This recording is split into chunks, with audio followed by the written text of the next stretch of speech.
दोस्तों, आप सभी ये जानते होंगे कि कैसे आधार कार्ड आज हमारे देश का एक एसेंशियल डॉक्यूमेंट बन चुका है। भारत में रहने वाले लगभग हर नागरिक के पास आज यूनिक आइडेंटिफिकेशन नंबर के साथ उसका आधार मौजूद है। Instant bank account, instant demat account, DigiLocker, OTP security in various Aadhaar link accounts, direct bank transfer of subsidies from government जैसी न जाने कितनी सर्विसेज आज आधार की मदद से भारतीय सरकार अपने नागरिकों तक पहुंचा रही है। और यदि ये भी आपको सफिशिएंट नहीं लगता तो आइए फिर करते हैं इंस्टेंट मनी ट्रांसफर यानी यूपीआई की बात। क्या होता अगर आज के फास्ट पेस्ड इंडिया में यूपीआई नहीं होता? क्या आप पेटीएम, गूगल पे, फोन पे जैसी फ्री और amazingly fast money transfer services का यूज कर पाते? तो दोस्तों, इसीलिए आज हम डिस्कस करेंगे एक ऐसे इंसान के बारे में जिसने डिजिटल इंडिया की नींव रखी और आज हमें आधार, यूपीआई, जीएसटी और फास्टैग जैसी टेक्नोलॉजी दी। और यही नहीं बल्कि इनके द्वारा को फाउंड की गई कंपनी इंडिया की वो पहली कंपनी थी जो नास्डैक पर लिस्ट हुई थी। जी हाँ दोस्तों, आज हम जानेंगे पद्म भूषण से नवाजे गए नंदन निलेकानी की लाइफ के बारे में, जिन्होंने इन्फोसिस जैसे टेक जायंट की शुरुआत की और फिर 28 इयर्स इन्फोसिस को देने के बाद यूआईडीएआई के चेयरमैन बने और इंडिया को डिजिटलाइज करने की कमान संभाली। साल 2003 में इन्हें फॉर्च्यून मैगजीन द्वारा Asia's businessman of the year का टाइटल मिला।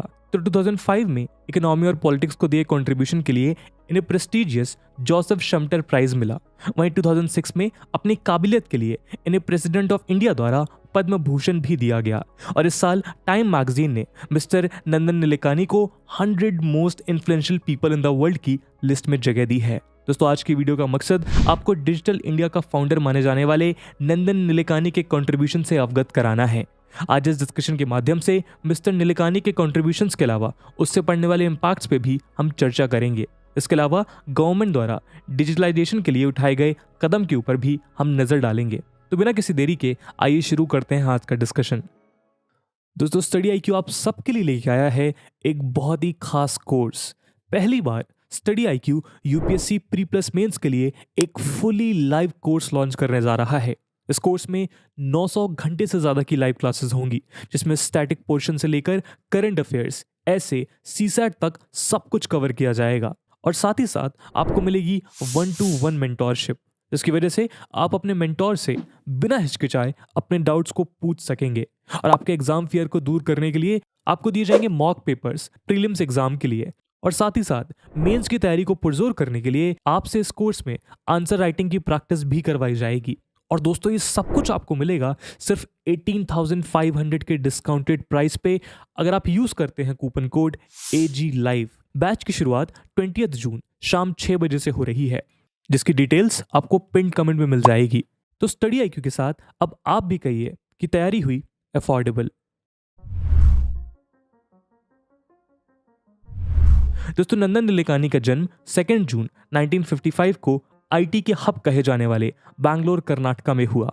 इनके पेरेंट्स दुर्गा एंड मोहन राव निलेकानी कोंकणी ब्राह्मण कम्युनिटी से बिलोंग करते थे और ये ओरिजिनली कर्नाटका के उत्तर कन्नड़ा डिस्ट्रिक्ट में मौजूद सिरसी टाउन के रहने वाले थे।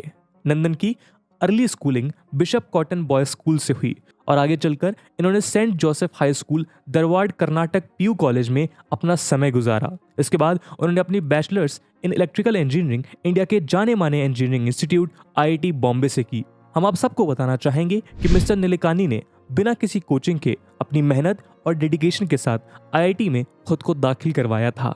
नंदन ये बताते हैं कि IIT ने उन्हें अच्छी एजुकेशन के साथ ही साथ सोशल स्किल्स और कॉन्फिडेंस भी दिया। 1978 में अपने ग्रेजुएशन के बाद नंदन निलेकानी ने पाटनी कंप्यूटर सिस्टम्स नाम की एक कंपनी को ज्वाइन किया, जहां उनकी मुलाकात नारायण मूर्ति से हुई, जो उस समय पाटनी कंप्यूटर्स के सॉफ्टवेयर ग्रुप हेड थे। मिस्टर मूर्ति ने ही निलेकानी का इंटरव्यू लिया था और यहीं से उन्हें नंदन निलेकानी की काबिलियत नजर आ चुकी थी। जी हाँ दोस्तों, इसी मुलाकात से इन्फोसिस के सपने की शुरुआत होने लगी थी। नंदन बताते हैं कि नारायण मूर्ति की फिलॉसफी बाकियों से अलग थी। वो IT इंडस्ट्री को एक ऐसी इंडस्ट्री मानते थे जो इंटेलेक्चुअल ब्रेन पावर और एक्सपर्टीज से भरपूर है। उनका मानना था कि IT इंडस्ट्री में प्रोफेशनल्स द्वारा एक कंपनी सेटअप की जानी चाहिए जो ग्लोबली दूसरे प्रोफेशनल्स को सर्व करे। इसी सपने को रियलिटी में बदलने के लिए नंदन, मूर्ति और पाटनी कंप्यूटर्स में काम करने वाले 5 अन्य लोगों ने कंपनी छोड़ने का फैसला किया और 1981 में $250 की इन्वेस्टमेंट से शुरुआत हुई इन्फोसिस की। इन्हीं 7 लोगों ने मिलकर इन्फोसिस को उसके इनिशियल स्टेज में बैकबोन की तरह संभाला। इस पूरी जर्नी में इन्फोसिस के साथ मिस्टर निलेकानी की जर्नी भी रोचक रही। पहले वो इन्फोसिस मैनेजिंग डायरेक्टर रहे, फिर प्रेसिडेंट, उसके बाद चीफ ऑपरेटिंग ऑफिसर और मार्च 2002 में नंदन को इन्फोसिस का चीफ एग्जीक्यूटिव ऑफिसर बनाया गया। अप्रैल 2007 तक नंदन ने एज अ सीईओ इन्फोसिस में सर्व किया और 2007 से जून 2009 तक वो बोर्ड ऑफ डायरेक्टर्स के चेयरमैन रहे। लेकिन इन्फोसिस की जर्नी इतनी आसान नहीं थी। 80s के इंडिया में और आज के इंडिया में जमीन आसमान का फर्क है। आज जहां हर महीने नए स्टार्टअप्स लॉन्च हो रहे हैं और एंटरप्रेन्योरियल कल्चर बढ़ता जा रहा है, वहीं 80s में चीजें बिल्कुल ऑपोजिट थी। करीब एक डिकेड तक इन्फोसिस केवल कुछ ही क्लाइंट्स की मदद से जैसे तैसे चलती रही, लेकिन 1991 के बाद इंडिया में आई इकोनॉमिक लिबरलाइजेशन ने इन्फोसिस के लिए दरवाजे खोल दिए। 1992 में इन्फोसिस ने अपना आईपीओ लॉन्च किया और इंडिया के 3 मेजर स्टॉक एक्सचेंजेस में अपनी जगह बनाई। बैंगलोर में 4 लाख स्क्वायर फुट की फैसिलिटीज के साथ इन्फोसिस ने अपने कुछ ऑफिसेज बॉस्टन, न्यूयॉर्क और नेदरलैंड्स में भी सेटअप कर दिए। देखते ही देखते नेस्ले, AT&T, रीबॉक इंटरनेशनल समेत कई बड़ी कंपनीज इन्फोसिस के बनाए सास प्रोडक्ट्स यानी software as a service use कर रही थीं। फिस्कल ईयर 1997 में इन्फोसिस की कैपिटलाइजेशन जहां $192 मिलियन थी, वो 1998 के एंड तक $770 मिलियन क्रॉस कर चुकी थी। 11 मार्च 1999 में इन्फोसिस नास्डैक पे लिस्ट होने वाली इंडिया की पहली कंपनी बनी। नास्डैक पे लिस्ट होने के पहले ही दिन इन्फोसिस की मार्केट कैपिटलाइजेशन तेजी से बढ़कर $1 बिलियन पहुंच गई थी और लिस्ट होने के पहले ही साल के एंड तक इन्फोसिस के शेयर की वैल्यू 15 टाइम्स बढ़कर $290 पर शेयर छू रही थी। फिर आने वाले साल 2002 में नारायण मूर्ति की सक्सेसफुल लीडरशिप के बाद नंदन निलेकानी इन्फोसिस के सीईओ बने। नंदन ने इन्फोसिस को एक ग्लोबल कंपनी बनाने के सपने को और ज्यादा मजबूती दी। नंदन निलेकानी की लीडरशिप के अंडर कंपनी ने पहले $1 बिलियन का रेवेन्यू मार्क क्रॉस किया और फिर आने वाले साल 2007 के एंड तक ये रेवेन्यू मार्क $3 बिलियन की ऊंचाइयां छू रहा था। नंदन अपनी इस काबिलियत के चलते सुर्खियों में आने लगे और जनवरी 2006 में world economic forum foundation board द्वारा लॉन्च हुई 20 ग्लोबल लीडर्स की लिस्ट में नंदन निलेकानी ने अपनी जगह बनाई। इंडिया में निलेकानी इस लिस्ट में आने वाले one of the youngest entrepreneurs थे और उनकी इसी काबिलियत को देखते हुए तत्कालीन president of India doctor APJ Abdul Kalam ji द्वारा पद्म भूषण से वो नवाजे गए। दोस्तों, इन्फोसिस की बढ़ती सक्सेस के साथ नंदन निलेकानी भी उस दौरान इंडिया के बड़े एंटरप्रेन्योर्स में गिने जाने लगे। इस बात का अनुमान आप यूं लगा सकते हैं कि तत्कालीन भारत के प्रधानमंत्री डॉक्टर मनमोहन सिंह ने जुलाई 2009 में मिस्टर निलेकानी को UIDAI का चेयरमैन बनने के लिए आमंत्रित किया। एक इंटरव्यू में नंदन ने बताया कि UIDAI से पहले मई 2009 के दौरान कांग्रेस लेड यूपीए गवर्नमेंट द्वारा उन्हें HRD मिनिस्टर बनने का प्रस्ताव दिया गया, लेकिन कुछ रीजंस के कारण नंदन ने इस पोजीशन को एक्सेप्ट नहीं किया। मगर ID प्रोजेक्ट में इंटरेस्ट होने की वजह से उन्होंने UIDAI के चेयरमैन बनने का प्रस्ताव मंजूर किया। दोस्तों, ये पोजीशन एक कैबिनेट पोजीशन है और UIDAI यानी unique identification authority of India Bharat को डिजिटलाइज करने की तरफ एक क्रूशल स्टेप माना जाता है। इतनी मेजर पोजीशन और प्रोजेक्ट को संभालने के लिए आमंत्रित किया जाना अपने आप में ही गर्व की बात है।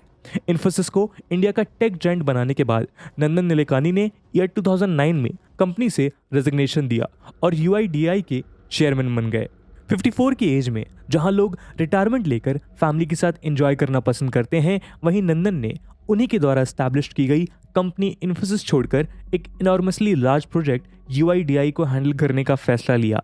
नंदन बताते हैं कि उनके लिए इस प्रोजेक्ट को ज्वाइन करना दूसरा स्टार्टअप ज्वाइन करने के जैसा था, लेकिन अब की बार ये एक नेशनल लेवल स्टार्टअप था जिससे डिजिटल इंडिया की नींव रखी जाने वाली थी। दोस्तों, आधार आज वर्ल्ड की लार्जेस्ट बायोमेट्रिक ID सिस्टम बताया जाता है।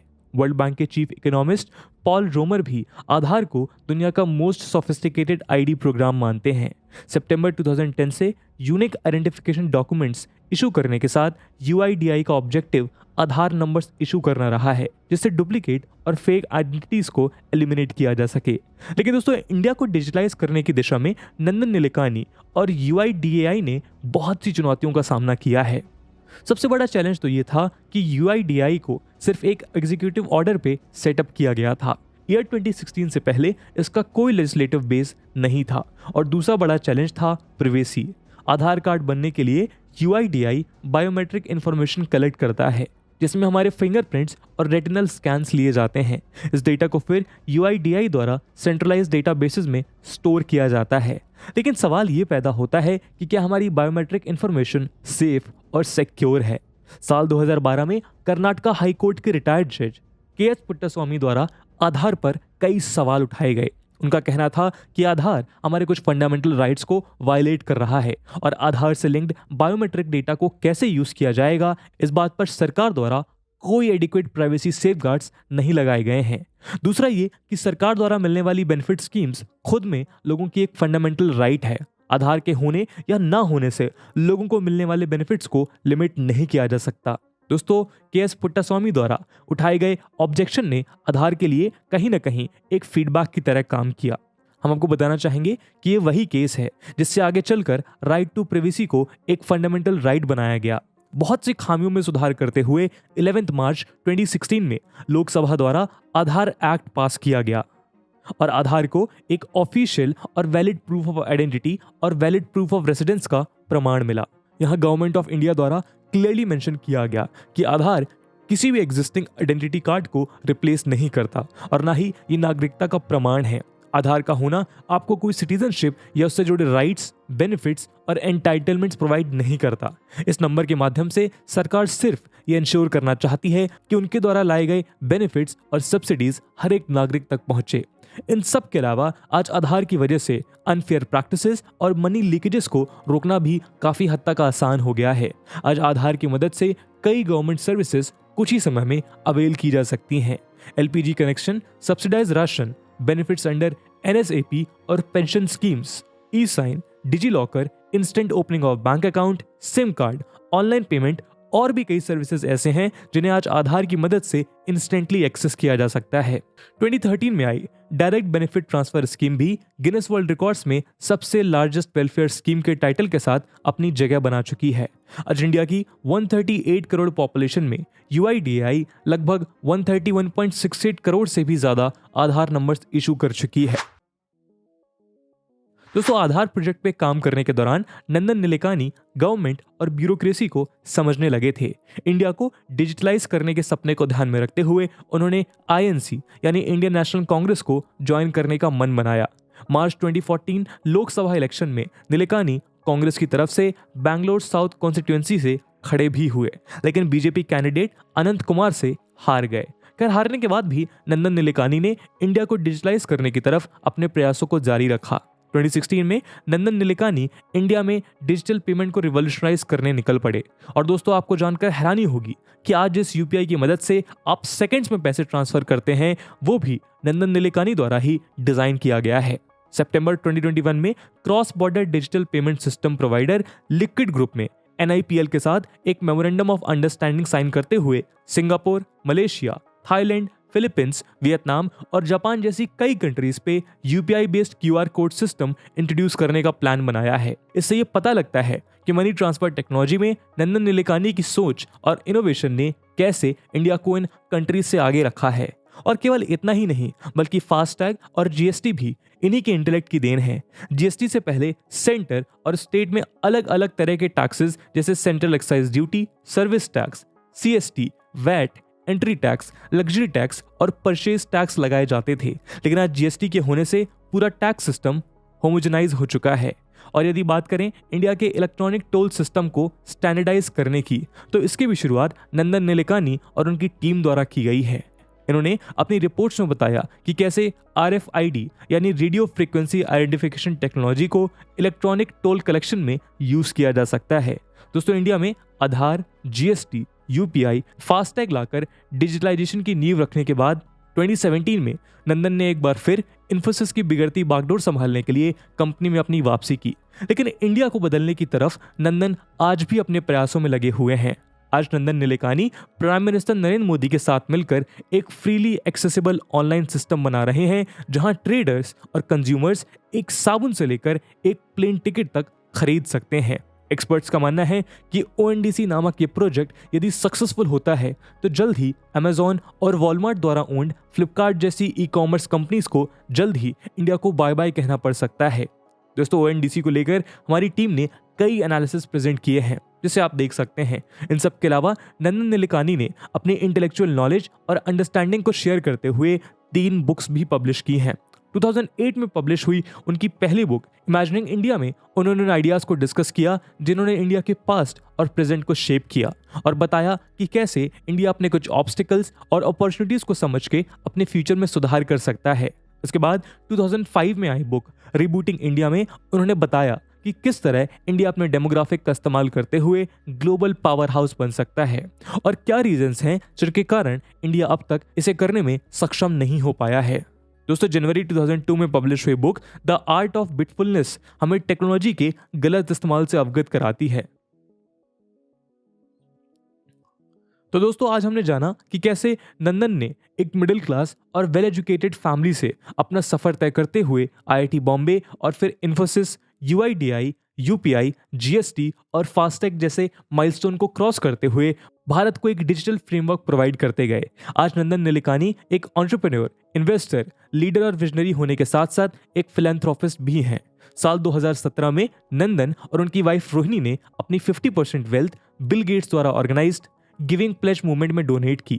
जब उनसे इसका कारण पूछा गया तो उन्होंने बताया कि बहुत सी कंट्रीज में इनइक्वालिटी तेजी से बढ़ती जा रही है और उनके डोनेट करने का मकसद इस बढ़ती हुई इनइक्वालिटी को कम करना है। और उन्होंने बिल एंड मेलिंडा गेट्स को थैंक्स कहते हुए कहा कि उनका ये इनिशिएटिव भगवद गीता में लिखे एक श्लोक को दर्शाता है, जहां कृष्ण कहते हैं, कर्मण्येवाधिकारस्ते मां फलेषु कदाचन मां कर्मफल हेतुर्भुर्मा ते संगोस्तवा कर्मणि। इसका मतलब है कि हमारा राइट सिर्फ काम करना है, फल की चिंता करना नहीं। तो जरूरी है कि हम फल की चिंता ना करते हुए प्लेज लें और लोगों के हित के लिए काम करें। तो दोस्तों, इसी के साथ एंड करते हैं आज के एनालिसिस को, और आप हमें कमेंट सेक्शन में जरूर बताइएगा कि क्या ओएनडीसी की मदद से नंदन निलेकानी इंडिया में अमेजॉन और फ्लिपकार्ट के मोनोपोली को चैलेंज कर पाएंगे।